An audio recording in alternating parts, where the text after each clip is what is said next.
Hello guys, ये देखो, ये हम यूपीएससी की क्लासेस हैं, वर्ल्ड ज्योग्राफी की। हम हिंदी में पढ़ रहे हैं और आज का टॉपिक क्या है हमारा? क्लाइमेटोलॉजी टॉपिक है। तो देखो, हमें क्लाइमेटोलॉजी पढ़ना जरूरी क्यों है? चलो आपको ऐसे ही बताता हूँ। आप जैसे जहाँ पे भी बैठे हो यार घर में, आपको पता है आपका स्पेस कितनी हाइट पे है? अब देखो, ये आप सोच रहे हो यार कितना है, कभी आपने गूगल भी नहीं किया होगा, कईयों ने शायद किया हो, पर जरूर मैक्सिमम लोगों को पता नहीं होता। अब क्लाइमेटोलॉजी में ऐसी चीजों की बात करेंगे हम, आपको पता चलेगा ऐसा ही। चलो आगे पढ़ते हैं।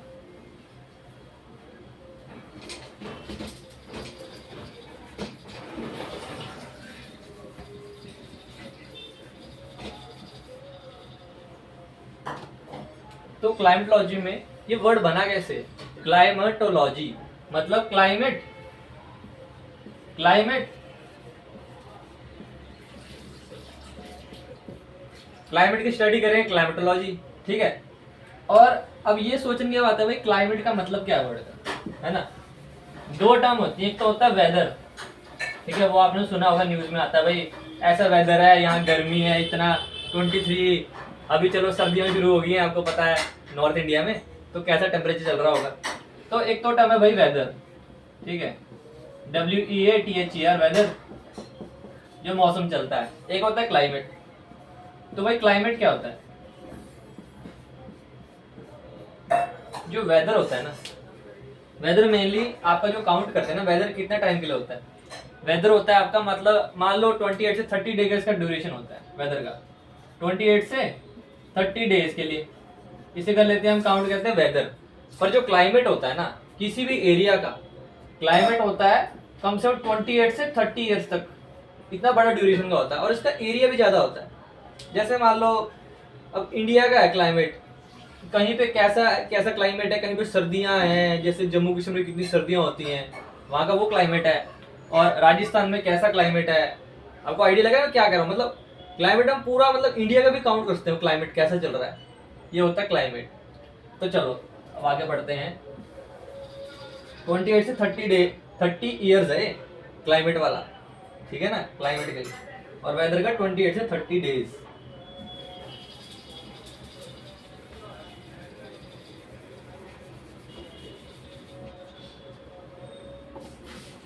तो चलो उसी क्वेश्चन में चलते हैं पहले, कि भाई जैसे ये अर्थ है, आप यहाँ खड़े हो भाई, तो भाई स्पेस की हाइट कितनी होगी? आपने कभी सोचा नहीं है? तो स्पेस की जो हाइट होती है ना, तो जहां से आप खड़े हो, ग्राउंड लेवल पे खड़े हो जमीन पे, तो ये आपकी होती है अप्रोक्सीमेटली 80 से 100 किलोमीटर की हाइट होती है। अभी इतनी ज्यादा कोई डिस्टेंस है नहीं इसमें। अब आप सोच के देखो यार, 80 से 100 किलोमीटर है। और अगर आप सोचो आप कहीं इतना घूमे फिरे भी हो गए इंडिया में, तो आपको आइडिया लगे यार 80-100 किलोमीटर इतना कुछ होता नहीं है डिस्टेंस। तो अब देखो स्पेस इतना क्लोज है भाई आप। तो चलो अब हम आगे डिफरेंट लेयर्स ऑफ एटमोस्फेयर पढ़ते हैं, ठीक है।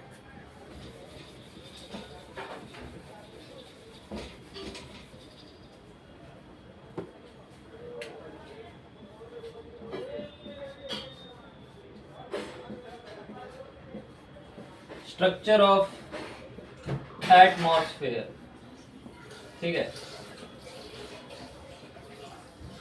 अब हमें जरूरी क्यों पढ़ना है, ये भी तो बात है ना।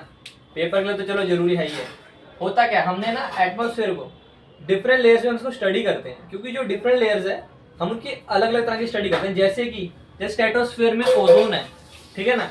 अब आपको पता है ओजोन कितनी जरूरी है, ग्लोबल क्लाइमेट, वो ग्लोबल वार्मिंग चल रही है, आपको कितना आइडिया होगा इस चीज का तो पहले ही। तो चलो अब स्ट्रक्चर ऑफ एटमॉस्फेयर पढ़ते हैं, ठीक है। सबसे पहले देखो, अब मैं आपको स्टार्टिंग से पढ़ाऊंगा, ठीक है, फिर आपको तरीका बताऊंगा याद करने का, कैसे करना है इसको। तो सबसे पहले कौन सी आती है हमारी? आती है ट्रोपोस्फेयर आती है, ठीक है। ऊपर से लिखते हैं, तो मिटा देते हैं।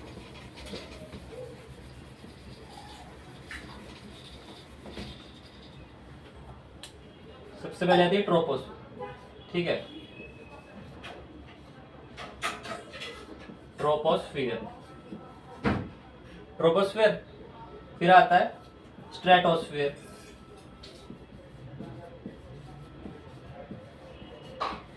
Troposphere, stratosphere, mesosphere,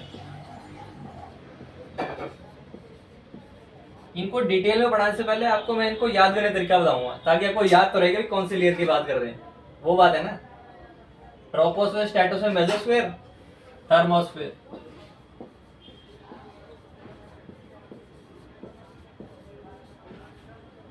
exosphere.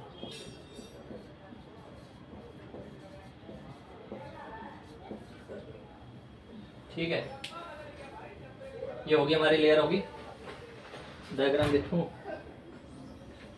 हाँ ठीक है। अब इसका डायग्राम भी बनाऊंगा, डिटेल डायग्राम है, वो आपको देख के बनाऊंगा, ठीक है, वो भी दिखाऊंगा आपको भी। तो इसको याद करने का तरीका बताता हूँ पहले, एक सेकंड रुक जाओ। हाँ, अब आपको तरीका बताता हूँ। देखो ये तरीका हमें बताया था टीचर ने, ये मैंने खुद का ही बनाया हुआ है, ठीक है। ये तरीका है, ये आप अपनी मर्जी से बना सकते हो, जो आपको इजी लगता है तरीका, याद करने का तरीका है, ठीक है।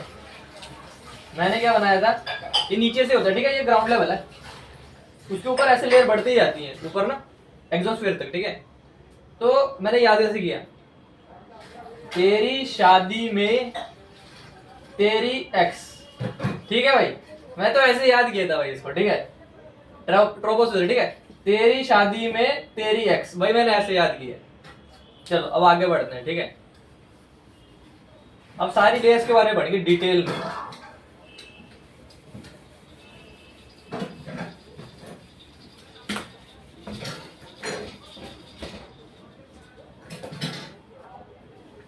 सबसे पहले हमारी कौन सी लेयर है, ट्रोपोस्फेयर, ठीक है, ट्रोपोस्फेयर, ट्रोपोस स्पेलिंग गलत कर ली।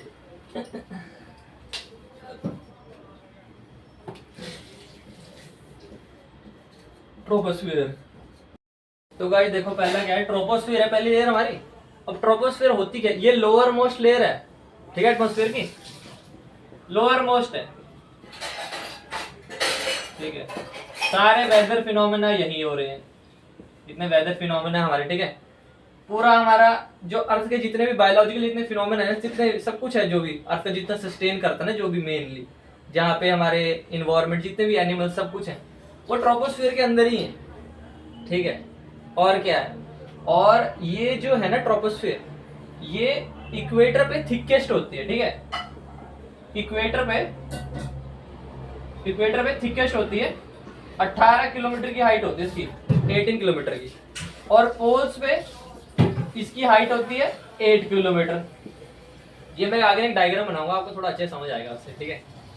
18 इक्वेटर पे होती है, पोल्स पे 8 किलोमीटर होती है। और इसमें एक और चीज होती है ट्रोपोस्फेयर में, कि जैसे जैसे हाइट बढ़ती है ना, इसका टेम्परेचर ना घटता जाता है, ऐसा है ट्रोपोस्फेयर में, ठीक है ना। और वो है कितना, वो है हमारा हर 165 मीटर पे, ठीक है, 1 डिग्री सेल्सियस हमारा घट जाता है। ये होता क्या है, जैसे आप ऊपर जाते हो ना, तो जो एयर के पार्टिकल्स है ना, वो ना उनकी डेंसिटी कम होती जाती है, ठीक है, तो वो दूर हो जाएंगे, अपार्ट हो रहे हैं, ठीक है। जितना ऊपर जा रहे हैं डेंसिटी कम हो रही है, और जितना नीचे है ना पार्टिकल, उतनी डेंसिटी बढ़ रही है उसकी, उतने क्लोज आ रहे हैं। अभी आपको एग्जांपल देता हूं, जैसे आपको ऐसे याद रख लेना, जैसे आप हाइट पे जाते हो ना, तो एयर पार्टिकल्स की जो आपको ठंड लगती है, जैसे आप कहीं पहाड़ों में जाओगे, क्यों लगती है, क्योंकि जो एयर पार्टिकल्स है ना, वो अपार्ट हो जाते हैं, दूर हो जाते हैं। ऐसे याद रखो, जैसे ना मैंने भी ऐसे याद किया था, जैसे अब चाय है ना, आप उसमें डाल देते हो, किसी मतलब प्लेट में डाल दोगे, कॉली में डाल दोगे, ठंडी हो जाएगी ना जल्दी, क्योंकि दूर दूर होगी। ऐसे याद कर लो आप इसको, मैंने ऐसे ही याद किया था, ठीक है। जितनी हाइट जाएंगे तो एयर पार्टिकल्स दूर हो जाएंगे, जिससे कम हो जाएगा टेम्परेचर। इसको क्या कहते हैं, इसको हम कहते हैं, इस चीज को है कितना, 165 मीटर, 1 डिग्री सेल्सियस होता है, ठीक है। वहां पे 1 डिग्री सेल्सियस इसमें घटता है, ये ऊपर जाते हैं, इसको हम कहते हैं normal lapse rate, normal lapse rate कहते हैं इस चीज को, ठीक है, जैसे ऊपर ऊपर जाते हैं।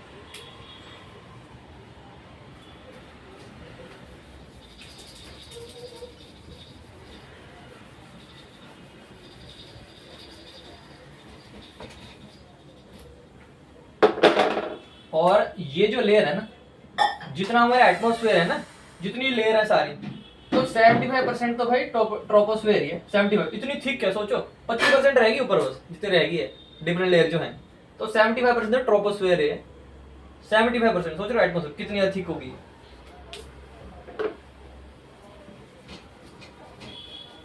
और तुम्हारे हिसाब से हो गया ट्रोपोस्फेयर का, कुछ बचा है? नहीं कुछ नहीं बचा, यही थे पॉइंट इसके ट्रोपोस्फेयर के। अब इसके बाद कौन से पढ़ेंगे? इसके बाद पढ़ेंगे स्ट्रेटोस्फेयर। अब याद कर लेना, वो याद करना कहानी जैसे मैंने बताया ना तरीका, भाई वही तरीका है।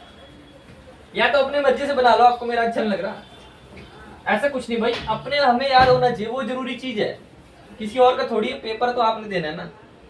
तो अगला क्या है? स्ट्रेटोस्फेयर है। स्ट्रेटोस्फेयर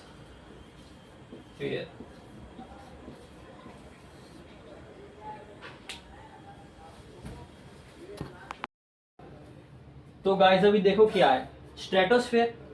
स्ट्रेटोस्फेयर पढ़ने से पहले ट्रोपोस्फेयर था। अब ट्रोपोस्फेयर जहां खत्म होता है वहां आता है ट्रोपोपॉज, ठीक है ना। अब ट्रोपोपॉज है क्या? ट्रोपोपॉज पे जो हमारी ट्रोपोस्फेयर वो खत्म हो जाती है। यहाँ पे जैसे ऊपर जा रहे थे हम, जैसे एल्टीट्यूड बढ़ रहा था, एल्टीट्यूड तो टेम्परेचर घट रहा था ना, तो ट्रोपोपॉज पे क्या होता है? एल्टीट्यूड घटना खत्म हो जाता है यहाँ पे। और इसकी हाइट कितनी होती है, थिकनेस कितनी होती है ट्रोपोज की, वो तो पता होना चाहिए हमें।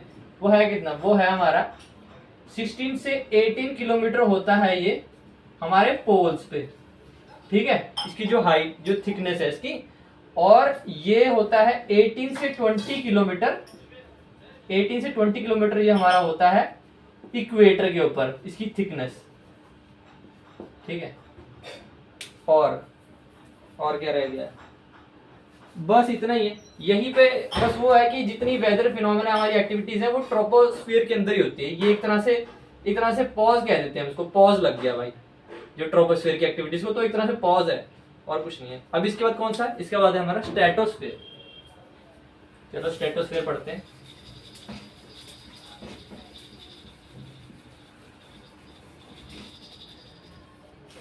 स्ट्रेटोस्फियर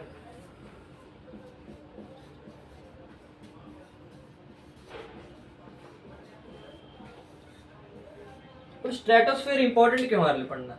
क्योंकि भाई स्ट्रेटोस्फियर में होता है ओजोन। ये ओजोन वही ओजोन है जो हमको यूवी रे से बचाता है, सन की अल्ट्रावायलेट रेज। अब ये हार्मफुल क्यों है? क्योंकि इसी से स्किन कैंसर हो सकता है, इतनी बड़ी बीमारी हो सकती है, स्किन कैंसर तक बीमारी, डिजीज कर सकता है ओजोन ही यूवी रेज। तो ओजोन है स्ट्रेटोस्फियर में प्रेजेंट, ठीक है, और ये हमें उसी यूवी रे से बचाता है। और क्या इंपॉर्टेंट है इसमें? और ये इंपॉर्टेंट है कि जो इसकी हाइट होती है ना स्ट्रेटोस्फियर की, वो एल्टीट्यूड होता है इसका up to 50 kilometre. Ground level से बात करते हैं हम, इसका एल्टीट्यूड 50 किलोमीटर तक होता है स्ट्रेटोस्फियर, ठीक है। और क्या होता है स्ट्रेटोस्फियर में? स्ट्रेटोस्फियर एक ऐसी लेयर है जो डिवॉइड है ऑफ क्लाउड्स। डिवॉइड मतलब यहाँ क्लाउडलेस है, यहाँ क्लाउड नहीं होता कोई। तो एरोप्लेन्स की फ्लाइंग्स के लिए सबसे अच्छा जोन है। तो एरोप्लेन्स हमारे स्ट्रेटोस्फियर में ही फ्लाई करते हैं, ठीक है ना, यहीं पे एरोप्लेन्स उड़ते हैं। और क्या इधर?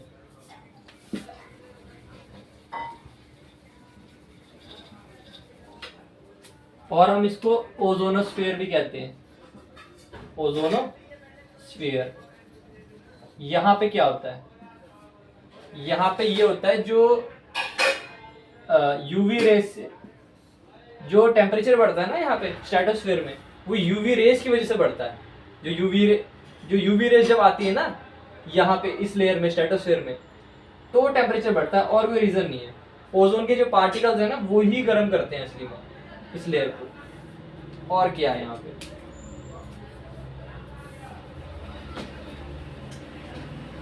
अब देखिए कि कितनी क्या टेम्परेचर से गर्म करते हैं उसको। 2 से 3 डिग्री सेल्सियस गर्म होता है पर किलोमीटर ओजोनोस्फीयर में यूवी रेस की वजह से। और यहाँ पे एक और चीज भी प्रेजेंट है स्ट्रेटोस्फीयर में, जो कि है नेक्रेशियस क्लाउड, नेक्रेशियस क्लाउड्स। अब ये होते क्या है, ये क्लाउड कहाँ प्रेजेंट होते हैं, ये प्रेजेंट होते हैं जहां पे बहुत लो टेम्परेचर होता है, जैसे कि पोल्स पे होते हैं प्रेजेंट। ये -78 डिग्री सेल्सियस चलते हैं उनका टेम्परेचर फॉर्म होने के लिए। और ये प्रेजेंट कहाँ होते हैं, अंटार्कटिका में।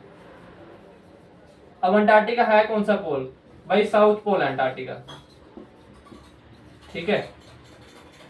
और क्या है यहाँ पे, और नेग्रेशियस क्लाउड में क्या है, इसमें होता क्या है, जो आइस क्रिस्टल्स होते हैं ना क्लाउड में, वो रिएक्ट किससे करते हैं, क्लोरीन और ब्रोमीन से रिएक्ट करते हैं वो, ठीक है।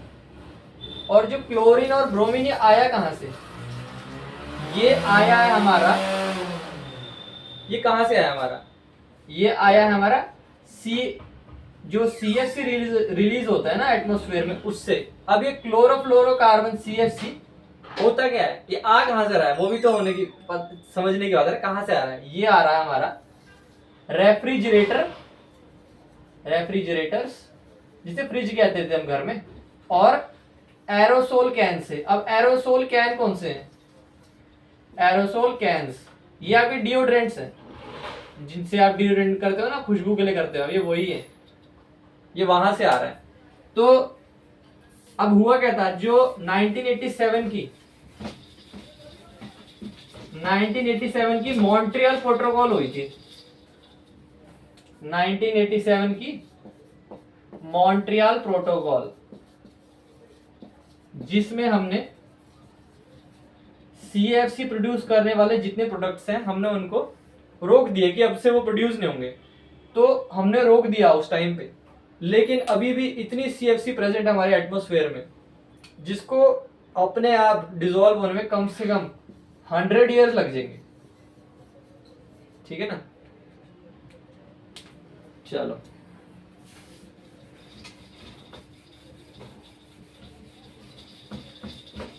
अब स्ट्रेटोस्फीयर में जैसे हाइट पे जा रहे थे ना, एल्टीट्यूड बढ़ रहा था, तो टेम्परेचर बढ़ता है, ठीक है ना, 2 से 3 डिग्री सेल्सियस बढ़ रहा था हमारा पर किलोमीटर।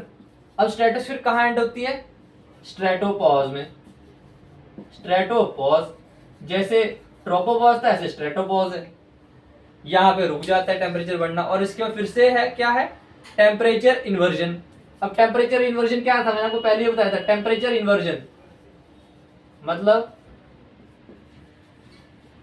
टेम्परेचर उल्टा हो गया। जैसे ट्रोपोपॉज में क्या हो रहा था, ट्रोपोस्फीयर में ऊपर जा रहे घट रहा है, ट्रोपोपॉज के कौन सा आता है, स्ट्रेटोस्फीयर। स्ट्रेटोस्फीयर में क्या होता है, टेम्परेचर बढ़ने लग जाता है, ऐसा ही है। चलो अब स्ट्रेटोस्फीयर हो गया। अब नेक्स्ट कौन सा है हमारा, नेक्स्ट है हमारा मेसोस्फीयर। मेसोस्फीयर, अब मेसोस्फीयर की मैक्सिमम हाइट कितनी होती है, ये 80 किलोमीटर के एल्टीट्यूड तक जाता है भाई, हाइट तक, ठीक है। ये ग्राउंड से बात करते हैं हमेशा, जो बात करते हैं ना सीधा, 80 किलोमीटर की हाइट पे होता है मेसोस्फीयर की, ठीक है। और यहाँ पे जितने भी मीटोराइट्स होते हैं ना, वो बर्न कर जाते हैं। अब मीटोराइट्स क्या होते हैं भाई, आपने देखा स्पेस से, आपने देखा तो नहीं होगा पर आपने सुना होगा न्यूज में, स्पेस से कहीं ना पत्थर उड़ के आ जाते हैं हमारे अर्थ की तरफ, तो मीटोराइट्स होते हैं वो, ठीक है, पत्थर होते हैं, स्पेस में हमारे अर्थ के एटमॉस्फेयर में एंटर कर जाते हैं। जैसे हमारा अर्थ है ना, ये अर्थ है, तो डिफरेंट लेयर्स हैं, यहाँ पे ऐसे पत्थर जा रहा था, स्पेस में ट्रैवल कर रहा था, ठीक है, किसी भी प्लैनेट की, किसी भी स्टार की, मतलब समझ लो उसकी ग्रेविटी पुल से घूम रहा था, और हमारे अर्थ के एटमॉस्फेयर में आ गया। अब वो अर्थ के एटमॉस्फेयर में घुस गया ना, वो जो मीटोराइट था, तो मेसोस्फीयर में आके ना वो बर्न डाउन हो जाएगा पूरा, मतलब जल जाएगा पूरा। क्यों जल जाएगा, क्योंकि ये बहुत डेंस होती है, बहुत ज्यादा डेंस होती है, बहुत ज्यादा, ठीक है। इसमें जो एयर पार्टिकल्स होते हैं मेसोस्फीयर में, पूरा बर्न हो जाता है यहाँ पे आते हैं फ्रिक्शन से, ठीक है ना, तो बर्न आउट होगा पूरा, इसलिए जरूरी है। और आपने कई बार देखा होगा भाई बचपन में रात को कि भाई तारा टूट रहा, भाई तारा नहीं टूटता, वो जो मीटर्स होते हैं ना, वो ये पत्थर जो है ये जल जाते हैं, वही दिखते हैं आपको रात को। आप जिसकी विश मांगते हो भाई, पत्थर जलने की विश। चलो, और इसमें भी एक और चीज होती है मेसोस्फीयर में भी, इसमें भी मेसोपॉज होता है भाई, इसमें भी होता है मेसोपॉज। मेसोपॉज यहां पे भी मेसोस्फीयर एंड हो जाती है। तो सबसे पहले क्या, ट्रोपोस्फीयर में टेम्परेचर हमारा घट रहा था, ठीक है, ट्रोपोस्फीयर में। स्ट्रेटोस्फीयर में गए, टेम्परेचर बढ़ने लग गया। मेसोस्फीयर में टेम्परेचर घटने लग गया, ठीक है ना। अब थर्मोस्फीयर में फिर से उल्टा होगा, वही टेम्परेचर इन्वर्जन जिसको कहते हैं, टेम्परेचर इन्वर्जन, कि भाई टेम्परेचर उल्टा हो गया भाई, इन्वर्जन मतलब उल्टा, ये वही चीज है। अब थर्मोस्फीयर आई इससे अगली, ठीक है, आपको समझ रहे हो ना क्या कह रहा हूं मैं। चलो थर्मोस्फीयर पढ़ते हैं। लेकिन थर्मोस्फीयर पढ़ने से पहले भाई मेसोस्फीयर में एक और चीज है भाई, नॉक्टिलूसेंट क्लाउड। नॉक्टिलूसेंट क्लाउड्स होते हैं यहाँ पे, ठीक है। इसका दूसरा नाम क्या है, इसका दूसरा नाम है night shining cloud. Night shining cloud.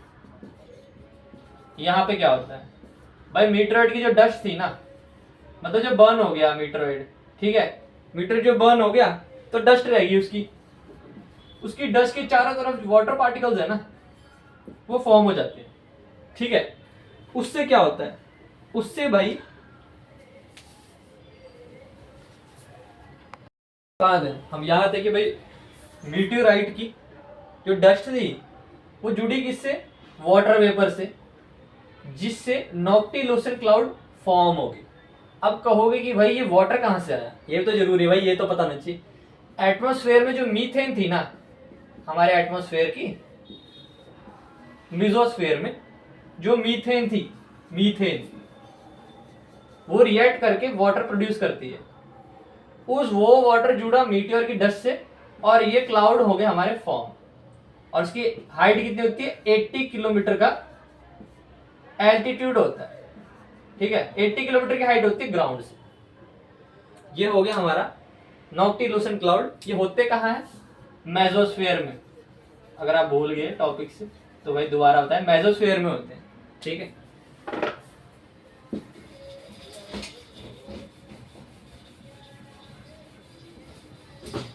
अब आपको एक और चीज बतानी है कि भाई जो एटमॉस्फेयर होता है ना, वो 90 से 100 किलोमीटर तक, ठीक है, होमोजीनियस होता है, मतलब एक जैसा, मतलब इक्वल सा होता है, ठीक है। और ये वही हाइट है, इसके बाद स्पेस शुरू है, ठीक है ना।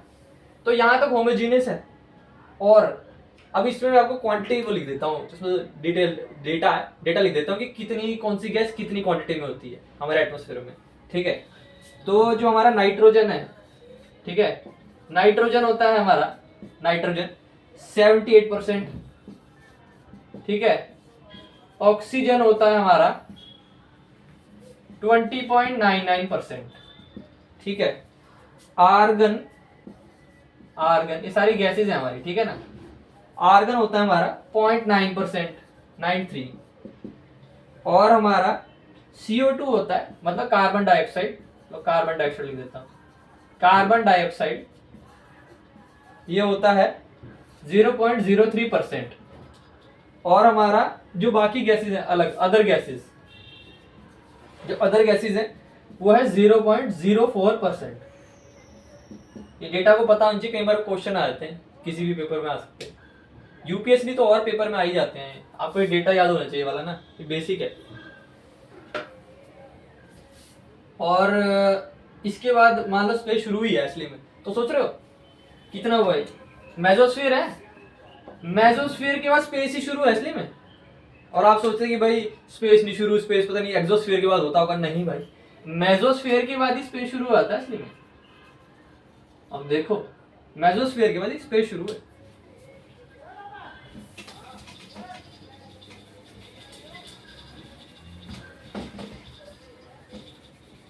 और कौन सी लेयर है, मेसोस्फीयर या मेसोपॉज, आपको पता ही जैसे। फिर आएगा क्या, थर्मोस्फीयर, थर्मोस्फीयर, यहाँ पे वही है, टेम्परेचर हमारा क्या होगा, पहले घटा, बढ़ा, घटा, फिर बढ़ रहा है, टेम्परेचर बढ़ रहा है हाइट के साथ, ठीक है। यहाँ पे ये चीज तो कॉमन होगी है। और क्या है यहाँ पे, और है कि टेम्परेचर जो हमारा बढ़ता है ना वो 350 किलोमीटर तक टेम्परेचर बढ़ता रहेगा, ठीक है ना। और थर्मोस्फेयर, ठीक है, थर्मोस्फेयर में जैसे हमारी हाइट पहुंचती है ना 350 किलोमीटर की एल्टीट्यूड ग्राउंड लेवल से, तो 120 डिग्री सेल्सियस तक टेम्परेचर बढ़ जाता है, ठीक है। और इसमें क्या इंपॉर्टेंट है थर्मोस्फेयर में, यहाँ पे क्या है, यहाँ पे जो उसकी लोअर लेयर होती है ना थर्मोस्फेयर की, वहां पे हमारे मॉलिक्यूलर, ठीक है, मॉलिक्यूलर, वहां पे हमारे मॉलिक्यूलर नाइट्रोजन और ऑक्सीजन होता है, ठीक है, मॉलिक्यूलर नाइट्रोजन और ऑक्सीजन प्रेजेंट होता है वहां।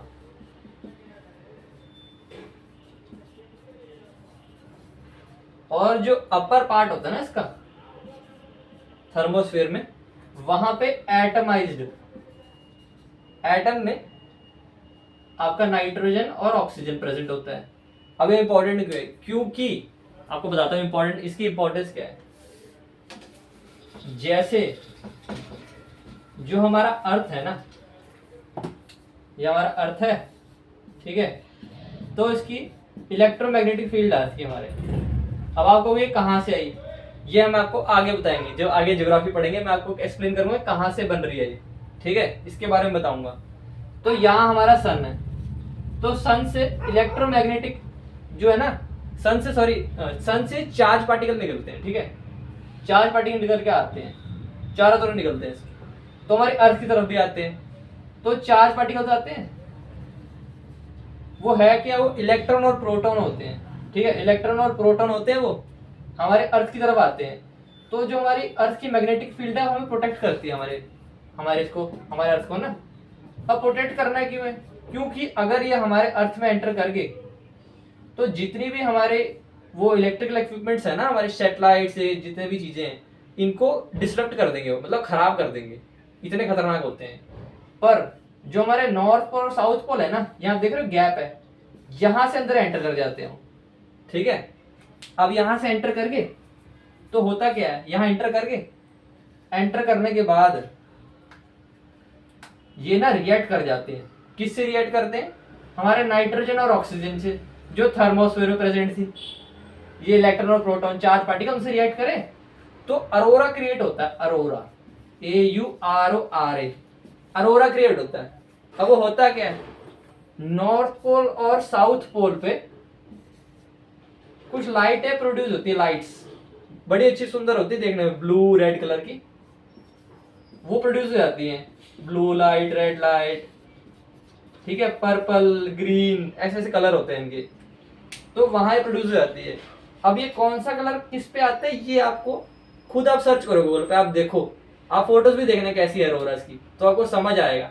और आपको हिंट दे देता हूँ कि भाई ब्लू लाइट नाइट्रोजन से आती है, ठीक है, आपको ये पता नहीं चाहिए क्योंकि ये क्वेश्चन पेपर में आता है, इजी क्वेश्चन है पर आता जरूर है वाला, कि भाई कौन सी लाइट आती है अरोरा में, कि ब्लू है तो कौन से किससे रिएक्ट किया है, रेड है तो किससे रिएक्ट किया है, ये वाली चीज, ठीक है। और क्या है यहाँ पे थर्मोस्फेयर में,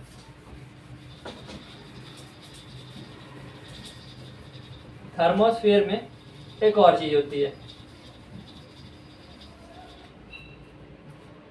थर्मोस्फेयर में होता है आयनोस्फेयर, ठीक है। अब आयनोस्फेयर में आयन्स है, वही आयन्स हैं ये नाइट्रोजन ऑक्सीजन के, ठीक है, पर हम इसको और डिटेल में स्टडी करते हैं, कैसे, डी, ई और एफ लेयर में हम इसको ऐसे स्टडी करते हैं, ठीक है ना, कि चलो अब आगे बढ़ते हैं। जो हमारा जो डी लेयर है ना, डी लेयर आयनोस्फेयर में जो डी लेयर है, सबसे पहली लेयर होती है डी लेयर, DEF ऐसे होता है, DEF, तो ये लोअर मोस्ट होती है, ठीक है, ये लेयर जो है लोअर मोस्ट लेयर है आयनोस्फेयर की। जो ये लेयर है डी लेयर, ये रेडियो वेव्स को अब्सॉर्ब कर लेती है भाई, रेडियो वेव्स को अब्सॉर्ब कर लेती है, जो हमारी ई लेयर है उसके ऊपर वाली जो लेयर है डी के ऊपर ई, जो ई लेयर है वो आपकी मीडियम और हाई रेडियो वेव्स को रिफ्लेक्ट करती है,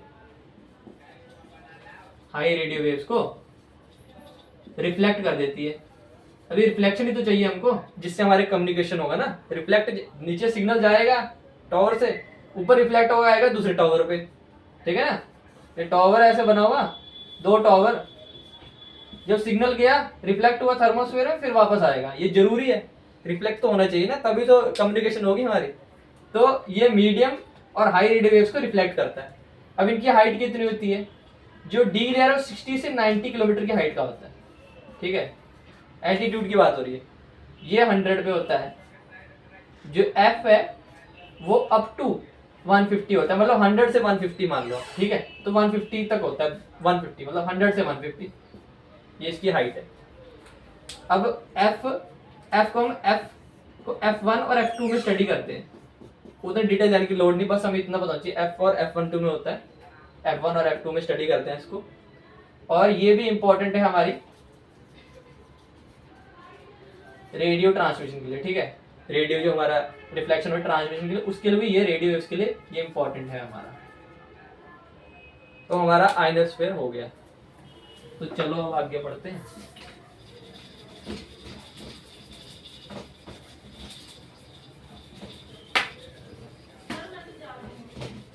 अब क्या बचा हमारा?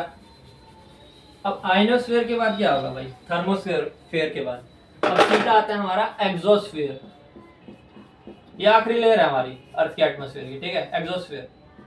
अब ये होता क्या है? ये जाता कहां तक है? एग्जोस्फीयर जाता है ये टिल जाता है 10,000 किलोमीटर, ठीक है। कहीं पे डेटा 600 से 1000 किलोमीटर भी लिखा है, ठीक है, 1000 किलोमीटर तक भी लिखा है। पर ये जाता कहां तक है? आउटर स्पेस तक चल जाता है। अब आउटर स्पेस क्या है? जहां पे हमारे अर्थ के एटमॉस्फेयर का कोई इफेक्ट नहीं आ रहा, ठीक है, वहां बिल्कुल पार्टिकल्स खत्म हो गए हमारे एटमॉस्फेयर के, हम उसको आउटर स्पेस काउंट कर रहे हैं, ठीक है। और यहाँ पे हाइड्रोजन और हीलियम होती है प्रेजेंट, हाइड्रोजन और हीलियम प्रेजेंट होती है हमारी इस लेयर में। और अब देखो स्पेस कहाँ थर्मोस्फेयर में शुरू हो गया और अब एग्जोस्फेयर की बात हो रही है। अब एग्जोस्फेयर वैसे खत्म हो गया, बचा तो कुछ है नहीं, देखिए कुछ बचा है नहीं, खत्म। अब आगे जो डिफरेंट स्ट्रक्चर हमारे एटमॉस्फेयर थे ना, डिफरेंट स्ट्रक्चर ऑफ एटमॉस्फेयर, वो हमारा हो गया है खत्म, ठीक है। अब मैं एक डायग्राम बनाऊंगा आप सबके लिए, ठीक है। उसको बनाने में लगेगा थोड़ा टाइम, तो मैं वीडियो अभी कट करूंगा। अब डायग्राम देखना, उसका स्क्रीनशॉट ले लेना, नहीं तो भाई आपने बनाने और कॉपी भी बना भी सकते हो। वो इस सारे का ना मतलब एक तरह से मान लो समरी है जो मैंने को पढ़ाया ना उसका। तो डायग्राम आपको इजी है रिवाइजन करने के लिए, तो मैं भी डायग्राम बनाने लगा हूं। चलो तो गाइस देखो मैंने डायग्राम बना दिया है, ये स्ट्रक्चर ऑफ एटमॉस्फेयर का डायग्राम है। तो इससे जो हमने जितना भी डिस्कस किया ना पूरे चैप्टर का, वो यहाँ पे देखो पूरी समरी है इस पूरे डायग्राम में। तो आप इस डायग्राम का स्क्रीनशॉट ले लो, नहीं तो आप इसको कॉपी में भी बना सकते हो, आपकी मर्जी है। आपको देखो इसे इजीली समझ आ जाएगा। तो अभी मैं देखो 5-10 सेकंड यहाँ रुकूंगा, तो आप इसको बना सकते हो और साथ में आपको मैं बताता रहूंगा। क्योंकि देखो इस अभी हमारा स्ट्रक्चर ऑफ एटमॉस्फेयर हो गया खत्म। अब इसके बाद हमारा नेक्स्ट टॉपिक होगा प्रेशर बेल्ट की बात करेंगे। प्रेशर बेल्ट की वो है टॉपिक हार्ड, पर मैं आपको इजी वे में समझाने की कोशिश करूंगा। तो अभी आप इसको बना लो, मैं रुका हूं यहाँ देखो थोड़ी देर, 5-10 सेकंड रुका हूं मैं, उसके बाद मैं वीडियो क्लोज कर दूंगा, ठीक है।